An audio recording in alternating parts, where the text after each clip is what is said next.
26 सितंबर 1932 British India के Punjab province के एक छोटे से गांव में गुरुमुख सिंह और अमृत कौर के घर मनमोहन नाम के एक लड़के का जन्म होता है, जो आगे चलकर भारत की तकदीर बदलने वाला था। कभी लालटेन की रोशनी में पढ़ाई करने वाले मनमोहन सिंह ने कड़ी मेहनत और अटूट लगन से शिक्षा के शिखर को छूते हुए अपनी नॉलेज और योग्यता के बल पर कुछ ही समय में प्रोफेसर से लेकर RBI के गवर्नर के पद तक का सफर तय कर लिया। लेकिन ये तो बस उनके सफर की शुरुआत थी। अभी तो उन्हें ऐसे कारनामे करने थे जो भारत की दशा और दिशा दोनों को बदल देने वाले थे।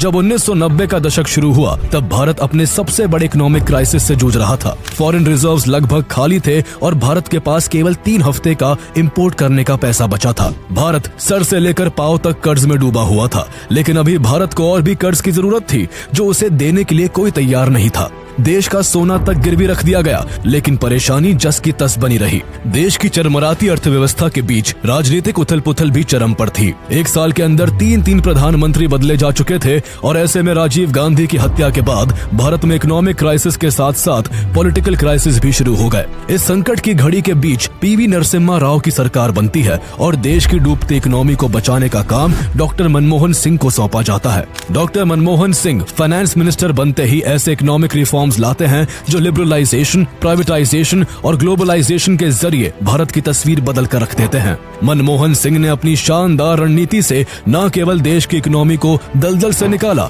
बल्कि उनके इकोनॉमिक रिफॉर्म्स के बलबूते पर ही कभी बैंकरप्ट होने वाला भारत आज वर्ल्ड की 5th लार्जेस्ट इकोनॉमी है। तो आइए जानते हैं कि आखिर ये करिश्मा हुआ कैसे। आखिर डॉक्टर मनमोहन सिंह ने फाइनेंस मिनिस्टर से लेकर प्राइम मिनिस्टर के पद पर होते हुए देश को कौन से ऐसे योगदान दिए जिन्हें कोई भी भारतीय कभी नहीं भुला सकेगा। उनकी शख्सियत में आखिर ऐसा क्या खास था कि 26 दिसंबर 2024 को जब उन्होंने दुनिया को अलविदा कहा तो सबके दिल से एक ही बात निकली कि जमाना कर ना सका उसके कद का अंदाजा, वो आसमान था मगर सिर झुका कर चलता था।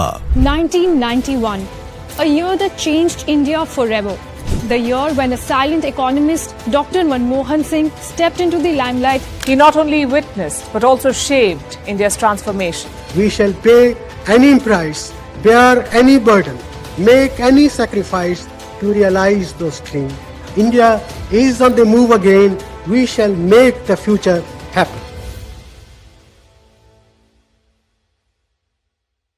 कभी सोने की चिड़िया कहे जाने वाले भारत को अंग्रेजों ने अपने 200 साल के राज में इस कदर लूटा कि साल 1947 में देश अंग्रेजों की गुलामी से तो आजाद हो गया, लेकिन आर्थिक आजादी के लिए उसे एक लंबा सफर तय करना पड़ा। आजादी के बाद इंडियन लीडर्स एक एक कदम संभल कर रख रहे थे। वो नहीं चाहते थे कि जिस तरह विदेश से आई ईस्ट इंडिया कंपनी ने व्यापार के बहाने देश को गुलाम बना दिया था, उसी तरह फिर से कोई विदेशी कंपनी देश की ये दशा कर दे।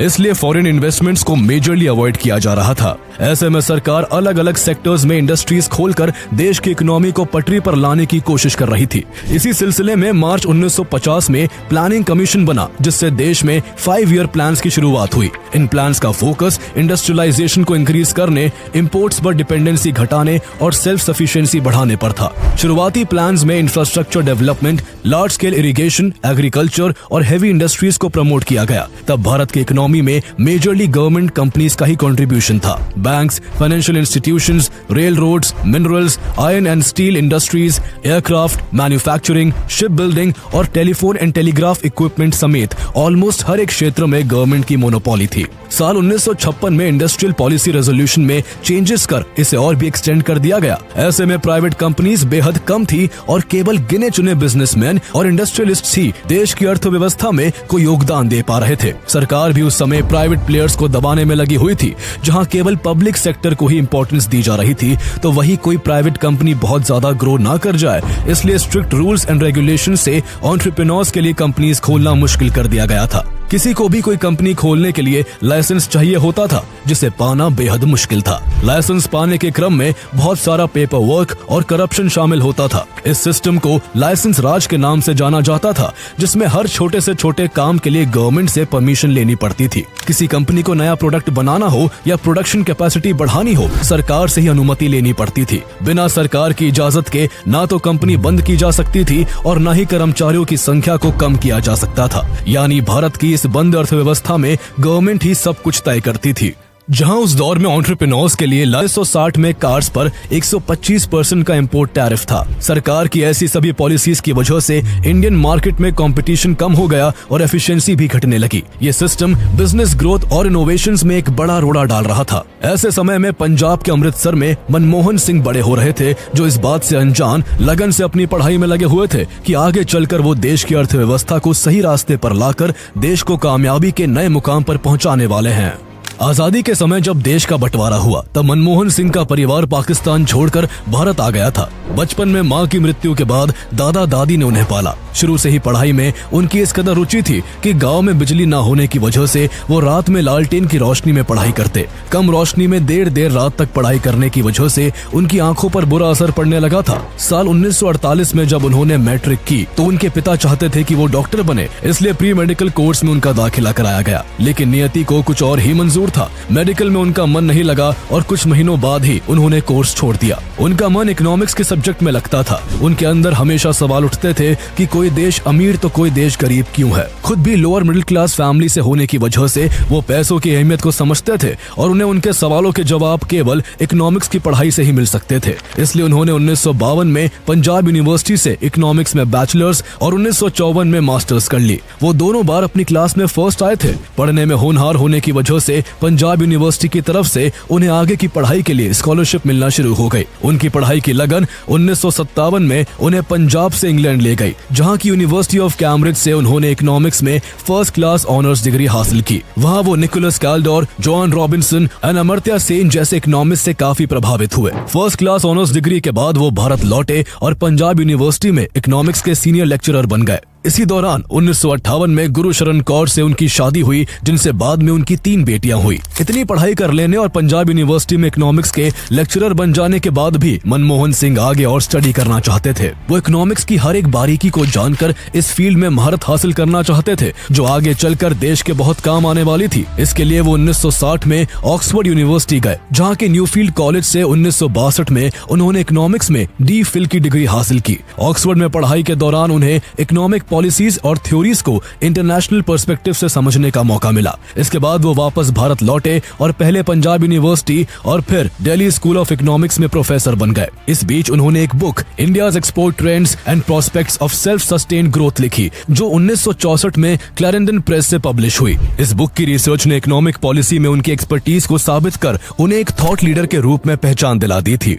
उनके एकेडमिक ब्रिलियंस और रिसर्च ने उन्हें एक महान इकोनॉमिस्ट बनने का रास्ता दिखाया और उनके करियर की मजबूत नींव रखते हुए उन्हें United Nations conference on trade and development UNCTAD का हिस्सा बना दिया। 1966 से 1969 तक UNCTAD के लिए काम करने के बाद डॉक्टर मनमोहन सिंह वापस भारत लौटे और 1971 में उन्होंने भारत सरकार के साथ अपने सफर की शुरुआत करते हुए देश को अपनी सेवाएं देना शुरू कर दी। उन्हें पहले भारत सरकार के ministry of commerce and economic advisor के रूप में नियुक्त किया गया और फिर 1972 में मिनिस्ट्री ऑफ फाइनेंस में चीफ इकोनॉमिक एडवाइजर बना दिया गया। सरकार का हिस्सा बनने के बाद उनका दिमाग पूरी तरह से भारतीय अर्थव्यवस्था को सुधारने में लगा था। उनका तरीका था कि समस्याओं का समाधान ढूंढा जाए और जो गलत हो उसे सही करने पर ध्यान दिया जाए। धीरे धीरे उनके काम ने उन्हें और भी कई इंपॉर्टेंट पोजीशंस तक पहुंचाया। वो 1976 में फाइनेंस मिनिस्ट्री में सेक्रेटरी, 1980 में प्लानिंग कमीशन के मेंबर और 1982 में reserve bank of India RBI के गवर्नर बने।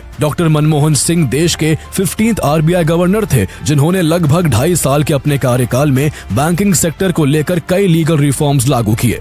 उन्होंने RBI एक्ट में एक नया चैप्टर जोड़ा और अर्बन कोऑपरेटिव बैंक्स की देखरेख के लिए अर्बन बैंक्स डिपार्टमेंट की एस्टैब्लिशमेंट में मदद की। उन्होंने मॉडर्न मॉनेटरी पॉलिसी की फाउंडेशंस रखी, जो हाई ग्रोथ के साथ साथ कंसिस्टेंट भी हो सके। ग्रामीण विकास को बढ़ावा देने के लिए भी उन्होंने कोशिश की कि जिन इलाकों में पहले लोन या पैसा नहीं पहुंच रहा था, वहां से पहुंचाकर हर वर्ग को आगे बढ़ाने का मौका दिया जाए। जनवरी 1985 में उनका RBI का कार्यकाल खत्म होने के बाद उन्होंने प्लानिंग कमीशन में डेप्यूटी चेयरमैन का पद संभाला। वो इस पोजीशन पर 1987 तक रहे और इसी साल उन्हें उनके योगदानों के लिए देश के second highest civilian award Padma Vibhushan से सम्मानित किया गया। इसी बीच भारत धीरे धीरे इकोनॉमिक क्राइसिस की तरफ बढ़ता जा रहा था। आजादी के बाद से भारत जिस माइंडसेट और जिन पॉलिसीज के साथ चल रहा था, उनके नेगेटिव्स अब धीरे धीरे नजर आने लगे थे। इसकी शुरुआत 1970s के वक्त से ही हो गई थी और तब से ही भारत सरकार ने बड़े इकोनॉमिक चैलेंजेस को फेस करना शुरू कर दिया था। इकोनॉमी रुकावट का सामना कर रही थी, जिसमें लो ग्रोथ रेट्स, राइजिंग इन्फ्लेशन और बैलेंस ऑफ पेमेंट्स की प्रॉब्लम शामिल थी।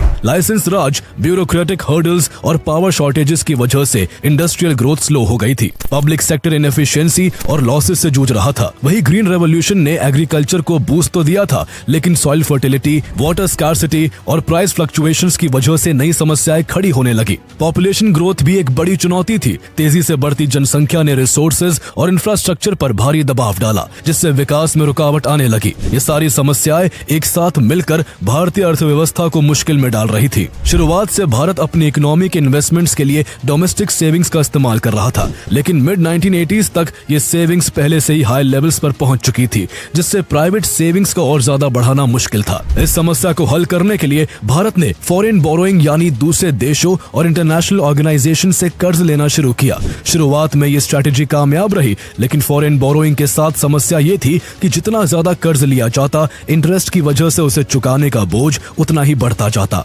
जैसे जैसे ये बोझ बढ़ता गया, हालात ऐसे हो गए कि भारत के पास इंपोर्ट्स का पेमेंट करने या लोन्स चुकाने के लिए फॉरेन रिजर्व्स ना के बराबर रह गए। इसी सिचुएशन को बैलेंस ऑफ पेमेंट्स क्राइसिस कहते हैं। भारत के पास दिसंबर 1989 में 5,277 करोड़ रुपए के फॉरेन एक्सचेंज थे, लेकिन दिसंबर 1990 तक ये घटकर 2,152 करोड़ रह गए। साफ था कि भारत के पास विदेशी मुद्रा की कमी थी और इंपोर्ट्स को पूरा करने के लिए भी देश उधारी ले रहा था, जो उसे आसानी से देने के लिए कोई भी तैयार नहीं था। उसी दौरान ग्लोबल टेंशंस ने भारत के इस इकोनॉमिक क्राइसिस की आग में घी डालने का काम किया। भारत और सोवियत यूनियन के बीच ट्रेड पहले इंडियन करेंसी में होता था, लेकिन जब 1990 से 1991 के दौरान सोवियत यूनियन का कोलैप्स होने लगा तो भारत के ट्रेड पर काफी बुरा असर पड़ा। इसी दौरान दूसरी ग्लोबल अनसर्टेनिटी गल्फ वॉर की थी, जिसकी वजह से ऑयल के प्राइसेस आसमान छूने लगे। ऑयल का इंपोर्ट महंगा हो गया और भारत को ज्यादा खर्चा करना पड़ा। युद्ध से पहले भारत तेल के इंपोर्ट पर हर महीने 500 करोड़ खर्च कर रहा था, लेकिन युद्ध शुरू होने के बाद भारत को हर महीने 1200 करोड़ रुपए खर्च करने पड़ रहे थे।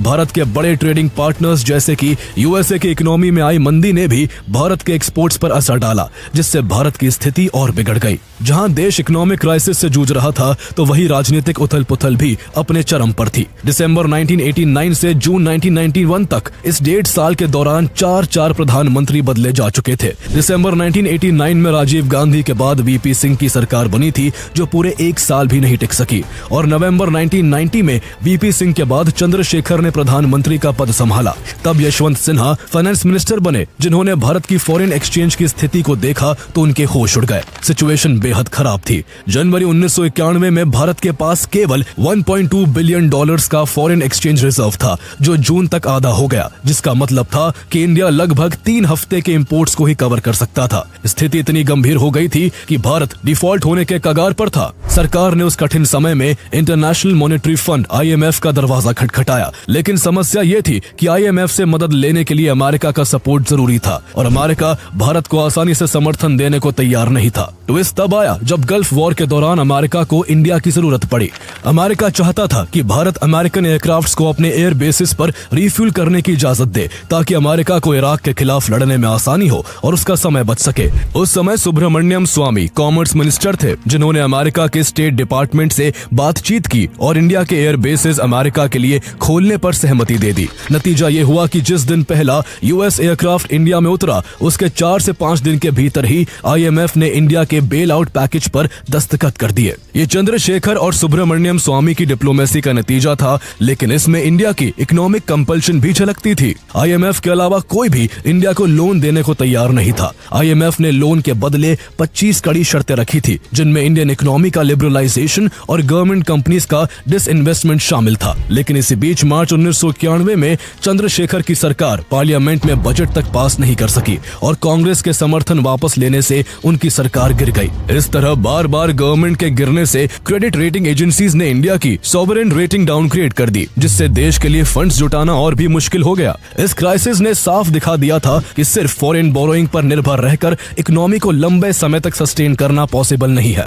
लेकिन इस सच के बावजूद भी अभी इकोनॉमी को बचाने के लिए देश को पैसे की जरूरत थी, इसलिए पेमेंट्स फाइनेंस में डिफॉल्ट से बचने के लिए गोल्ड को गिरवी रखने का फैसला लिया गया। इलेक्शन कैंपेन के दौरान फाइनेंस मिनिस्टर यशवंत सिन्हा ने स्विट्जरलैंड में गोल्ड गिरवी रखने की फाइल पर साइन किए और मई 1991 के आखिर तक 20 टन गोल्ड गिरवी रखकर $200 मिलियन जुटाए गए। ये कदम काफी चुपके से उठाया गया था, लेकिन इससे भी देश को कुछ खास इकोनॉमिक राहत नहीं मिल सकी। इसी बीच 21 मई 1991 देश के लिए काला दिन बनकर आया। इस दिन तमिलनाडु में एक इलेक्शन कैंपेन के दौरान राजीव गांधी की हत्या हो गई, जिसने देश को दहला कर रख दिया। देश अब इकोनॉमिक क्राइसिस के साथ साथ पॉलिटिकल क्राइसिस का भी सामना कर रहा था। जब देश में सरकार ही स्थिर नहीं थी तो भला इकोनॉमी को कैसे संभाला जाता। पॉलिटिकल इंस्टेबिलिटी ने अनसर्टेनिटी को और भी बढ़ा दिया, जिससे इन्वेस्टर्स का भरोसा और भी कम हो गया और इन्वेस्टमेंट और इकोनॉमिक एक्टिविटी काफी कम हो गई। ऐसे में जब देश को अपनी इकोनॉमी पर ध्यान देना चाहिए था, तब देश का फोकस जनरल इलेक्शंस पर था। इलेक्शंस हुए और कांग्रेस की गठबंधन की सरकार बनी। पीवी नरसिम्हा राव, जिन्हें इलेक्शन लड़ने के लिए टिकट तक नहीं दिया गया था, सभी को हैरान करते हुए उन्हें देश का अगला प्रधानमंत्री बना दिया गया। लेकिन पीएम बनने का नरसिम्हा राव ने सेलिब्रेशन नहीं किया, बल्कि पीएम पद की शपथ लेने से 2 दिन पहले ही उन्होंने अपने कैबिनेट सेक्रेटरी नरेश चंद्र को बुलाकर पूछा कि क्या देश की हालत इतनी खराब है। कैबिनेट सेक्रेटरी ने जवाब दिया कि नहीं सर, देश की हालत उससे भी ज्यादा खराब है। नरसिम्हा राव, जो खुद मानते थे कि उन्हें इकोनॉमिक्स की खास समझ नहीं है, उन्होंने न केवल इस इकोनॉमिक क्राइसिस की गंभीरता को समझा, बल्कि देश को इस दलदल से निकालने की ठान ली। उन्हें इस मुश्किल काम के लिए एक ऐसा फाइनेंस मिनिस्टर चाहिए था जिसकी क्रेडिबिलिटी इतनी हो कि वो न केवल देश में आलोचकों को बल्कि विदेश में संदेह करने वालों को भी भरोसा दिला सके। ऐसा केवल एक ही नाम था और वो था डॉक्टर मनमोहन सिंह का, जो तब तक एक ऐसे इकोनॉमिस्ट का दर्जा हासिल कर चुके थे जिनकी ईमानदारी पर कोई सवाल नहीं उठा सकता था।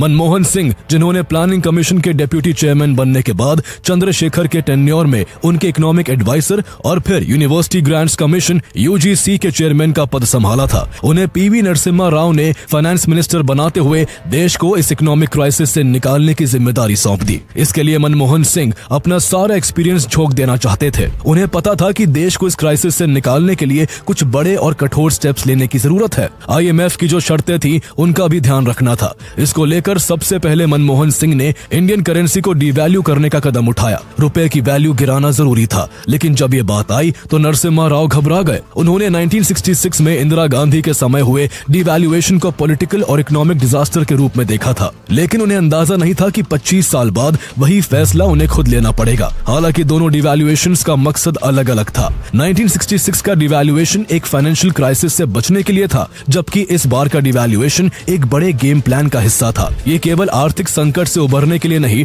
बल्कि इकोनॉमी को ओपन करने और फ्यूचर ग्रोथ की नींव रखने के लिए स्ट्रैटेजिकली काफी इंपॉर्टेंट था। लेकिन फिर भी नरसिम्हा राव कश्मकश की स्थिति में थे, जिन्हें बाद में मनमोहन सिंह ने किसी तरह इसके लिए राजी कर लिया। 1 जुलाई 1991 को रुपए का पहली बार 9% डिवैल्यूएशन हुआ। इसके बाद 3 जुलाई को फिर से करीब 11% का डिवैल्यूएशन किया जाना था। गिरते हुए रुपए ने प्रधानमंत्री की नींद उड़ा रखी थी। अगर रुपया 1-2% भी गिर जाए तो आज सड़कों पर हंगामा मच जाता है, जबकि तब ये 3 दिन के अंदर अंदर डॉलर के कंपैरिजन में करीब 20% तक गिरने वाला था। 3 जुलाई की सुबह सुबह ही राव ने मनमोहन सिंह को कॉल कर 11% के डिवैल्यूएशन को रोक देने को कहा, लेकिन तब तक काफी देर हो चुकी थी और डिवैल्यूएशन हो चुका था। विपक्ष के बवाल की वजह से मनमोहन सिंह नरसिम्हा राव की स्थिति को समझते थे, इसलिए उन्होंने इस डिवैल्यूएशन की सारी जिम्मेदारी लेते हुए रिजाइन करने की पेशकश कर दी। लेकिन नरसिम्हा राव उनके पीछे चट्टान की तरह खड़े रहे। उन्होंने उन्हें भरपूर सपोर्ट दिया और देश की स्थिति को सुधारने के लिए हर जरूरी कदम उठाने के लिए उनका हौसला बढ़ाया। हालांकि उस दौरान उन्होंने एक बार मजाकिया अंदाज में मनमोहन सिंह से कहा था कि अगर ये सभी स्टेप्स कामयाब रहे तो क्रेडिट हम मिलकर लेंगे, लेकिन अगर कुछ गड़बड़ हुई तो इसके जिम्मेदार आप होंगे। मनमोहन सिंह को ये मंजूर था, क्योंकि उन्हें नए रिफॉर्म्स पर पूरा भरोसा था, इसलिए वो डट कर काम में लगे रहे। वो अब कुछ फंड्स की तलाश में थे ताकि देश की रुकी अर्थव्यवस्था को थोड़ा सहारा मिल सके। इसके लिए एक बार फिर देश का सोना गिरवी रखा गया। इस बार भारत ने 67 टन सोना गिरवी रख के IMF से $2.2 बिलियन का इमरजेंसी लोन लिया। भारत ने 47 टन सोना इंग्लैंड के बैंक और 20 टन स्विट्जरलैंड के बैंक में भेजा। इससे कुछ मदद मिली और इसके बाद 24 जुलाई 1991 का दिन आया। इस दिन को अगर भारत की आर्थिक आजादी का दिन कहा जाए तो कुछ गलत नहीं होगा। इस दिन डॉक्टर मनमोहन सिंह ने पार्लियामेंट में एक क्रांतिकारी बजट पेश करते हुए कहा, no power on earth can stop an idea whose time has come. उन्होंने बजट पेश कर इकोनॉमिक रिफॉर्म्स के लिए नई पॉलिसीज को इंट्रोड्यूस किया, जिन्हें न्यू इकोनॉमिक पॉलिसी NEP कहा गया, जिसने भारत में एक नई खुली हुई अर्थव्यवस्था की नींव रखी। न्यू इकोनॉमिक पॉलिसी या NEP के तहत भारत ने कुछ बड़े बदलाव किए, जिसके सबसे हाईलाइटेड पॉइंट्स लिबरलाइजेशन, प्राइवेटाइजेशन और ग्लोबलाइजेशन थे, जिन्हें एक साथ LPG के नाम से जाना गया। सबसे पहले लिबरलाइजेशन के तहत इंपोर्ट टैरिफ्स कम किए गए। लाइसेंस परमिट राज के दौर को खत्म कर कंपनियों को कई तरह के रिस्ट्रिक्शन से आजाद किया गया, ताकि ज्यादा कंपटीशन हो सके और एफिशिएंसी बढ़ सके।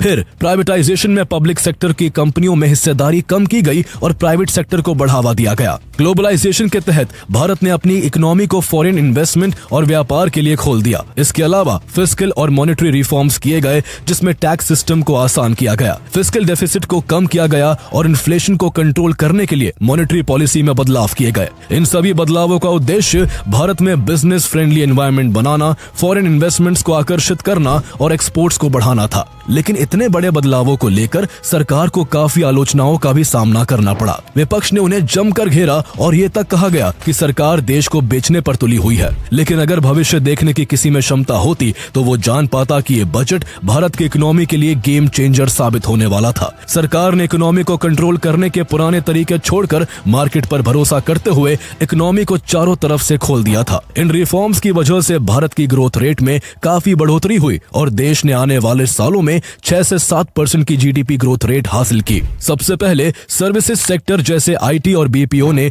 भारत को दुनिया में एक मुकाम दिलाया। इन दोनों क्षेत्रों ने बहुत सारा पैसा कमाया, जिससे देश की फॉरेन इनकम बढ़ी। इंडस्ट्रियल सेक्टर भी तेजी से बढ़ा, क्योंकि भारत में डोमेस्टिक और फॉरेन इन्वेस्टमेंट दोनों बढ़े। इसके चलते ऑटोमोबाइल, टेलीकॉम और कंज्यूमर गुड्स जैसे क्षेत्रों में बड़ा बदलाव आया और नए कारोबार शुरू हुए। सरकार ने इंफ्रास्ट्रक्चर में भी निवेश करते हुए इलेक्ट्रिसिटी, ट्रांसपोर्टेशन और टेलीकम्युनिकेशंस के फील्ड को भी मजबूत किया, ताकि देश का विकास तेजी से हो सके। पहले डर था कि विदेशी कंपनियों के आने से भारतीय कंपनियां नाकाम हो जाएंगी या फिर विदेशी कंपनियों के लिए केवल लोकल सप्लायर बनकर रह जाएंगी। लेकिन इन रिफॉर्म्स के चलते भारतीय कंपनियां फलने फूलने लगी। करोड़ों नई नौकरियां मार्केट में आई और करोड़ों लोग गरीबी रेखा से पहली बार ऊपर उठे। मनमोहन सिंह 1996 तक देश के फाइनेंस मिनिस्टर रहे। उन्होंने अपने बोल्ड इकोनॉमिक रिफॉर्म से इकोनॉमी को नई दिशा देकर इंडिया को ग्लोबल इकोनॉमिक पावर हाउस बनाने की नींव रख दी। उनकी पॉलिसीज इतनी कारगर थीं कि आगे की सरकारों ने भी इन्हें कंटिन्यू किया, जिस वजह से भारत न केवल इकोनॉमिक क्राइसिस के दलदल से बाहर निकला, बल्कि कामयाबी के ऊंचे मुकामों को छूते हुए इतनी तरक्की की कि भारत आज दुनिया की 5वीं सबसे बड़ी इकोनॉमी है और जल्द ही दुनिया की 3rd लार्जेस्ट इकोनॉमी बनने की तरफ अग्रसर है। 1998 के बाद 6 सालों तक ऑपोजिशन में रहने के बाद साल 2004 में सत्ता की चाबी फिर से कांग्रेस की अगुवाई वाली UPA के हाथों में आ गई। सोनिया गांधी उस वक्त कांग्रेस प्रेसिडेंट थी। माना जा रहा था कि वही प्रधानमंत्री बनेंगी। विपक्ष लगातार इस बात को उछाल रहा था कि 100 करोड़ से ज्यादा आबादी वाले देश में एक विदेशी महिला प्रधानमंत्री बनने जा रही है। बीजेपी की नेता सुषमा स्वराज ने तो यहाँ तक ऐलान कर दिया था कि अगर सोनिया PM बनी तो वो मुंडन करा लेंगी और सांसद पद से इस्तीफा दे देंगी। इस समय गांधी परिवार भी कंफ्यूजन में था। इस उलझन के बीच कांग्रेस सांसदों की बैठक हुई, जिसमें सोनिया गांधी ने सबको चौंकाते हुए डॉक्टर मनमोहन सिंह को प्राइम मिनिस्टर के तौर पर नॉमिनेट कर दिया। जिसके बाद 22 मई 2004 को डॉक्टर मनमोहन सिंह ने देश के प्रधानमंत्री पद की शपथ ली। क्रिटिक्स के हिसाब से सोनिया गांधी ने मनमोहन सिंह को प्रधानमंत्री जरूर बनाया था, लेकिन उन्हें वास्तविक सत्ता नहीं सौंपी थी। उनके तमाम फैसलों में सोनिया गांधी का इंटरफेरेंस होता था। हालांकि इन आलोचनाओं से इतर मनमोहन सिंह का पहला कार्यकाल बेहद शानदार रहा, जिसमें आधार, मनरेगा, RTI, राइट टू एजुकेशन जैसी स्कीम्स लॉन्च हुई, जो आज भी बेहद कारगर साबित हो रही हैं। उनका पहला term Indo US civil nuclear deal को लेकर उनकी कमिटमेंट के लिए भी याद किया जाता है। 2009 में फिर से लोकसभा चुनाव हुए। UPA को 262 सीटें मिली और इस बार फिर से मनमोहन सिंह की ईमानदारी और उनकी मजबूत नीतियों की वजह से उन्हें ही प्रधानमंत्री बनाया गया। उन्होंने इस बार इंटरनेशनल इंस्टीट्यूशंस पर वेस्टर्न पावर्स के दबदबे को कम करने के लिए ब्रिक्स की एस्टैब्लिशमेंट में अहम भूमिका निभाई, जिसमें ब्राजील, रशिया, इंडिया, चाइना और साउथ अफ्रीका ग्लोबल मंच पर एक साथ आए। लेकिन इसके बावजूद उनका दूसरा टर्म इतना स्मूथ नहीं रहा। उनकी सरकार को काफी घोटालों के इल्जामों से गुजरना पड़ा। 2G spectrum, Commonwealth Commonwealth games और कोल ब्लॉक एलोकेशन स्कैम्स जैसे बड़े करप्शन एलिगेशंस ने उनकी गवर्नमेंट की इमेज खराब कर दी। वही 26/11 जैसे टेररिस्ट अटैक के खिलाफ कोई सख्त कदम न उठाने के लिए भी उनकी सरकार को क्रिटिसिज्म झेलना पड़ा। सोनिया गांधी के हस्तक्षेप की वजह से उन्हें कभी रिमोट कंट्रोल वाले पीएम कहा गया तो कभी उनके कम बोलने की वजह से उन्हें मनमोहन की जगह मौन मोहन कहकर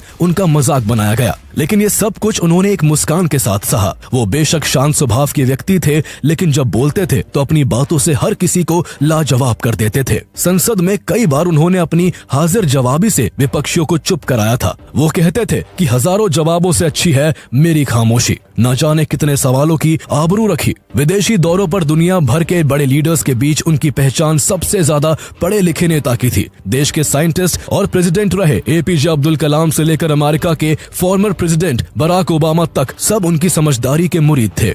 मनमोहन सिंह का करियर अवार्ड्स और ऑनर से भरा हुआ था। उन्हें Padma Vibhushan, Jawaharlal Nehru birth centenary award और finance minister of the year के लिए एशिया मनी अवार्ड और यूरो मनी अवार्ड समेत कई बड़े सम्मान दिए गए। वो 1991 से लेकर 2024 तक राज्यसभा के मेंबर रहे। जब 26 दिसंबर 2024 को उन्होंने आखिरी सांसें ली, तब देश को रह रहकर उनकी 2014 की आखिरी प्रेस कॉन्फ्रेंस याद आ रही थी, जिसमें उन्होंने कहा था, I honestly believe history will be kinder to me than the contemporary media or for that matter the opposition parties in parliament।